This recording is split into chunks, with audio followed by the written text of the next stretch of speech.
In the weeks that followed, we caught sight of one or two debaggings being performed in classrooms as we walked past, but the question of it being done to us was never raised.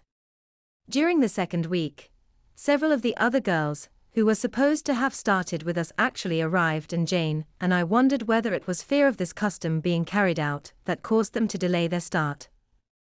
Jane and I both got on well with most of the new girls in the sixth form, with the only exception being a girl called Helen, who became known as the goal post because she was very tall and thin. Helen was an ardent follower of the new fashion for equality between the sexes.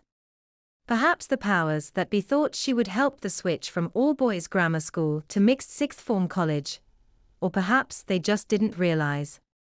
The grammar school had, we discovered, a reputation locally for being a firm believer in the use of corporal punishment, and, again as we walked around the school, we saw any number of instances of boys in the lower forms bending over while a teacher whacked them on the bottom with a large plimsoll, or slipper as it was known. We also heard about several boys from these lower forms being caned within the privacy of the headmaster's study. Although sixth formers were also subject to the same punishments, in practice it seemed never to happen to us whether boys or girls. There was one exception in the first term, when a boy from the lower sixth called David was sent to the headmaster, a short bald-headed man, who we really only saw at morning assemblies in the large hall. David was a fairly quiet type, and Jane and I hadn't got to know him that well.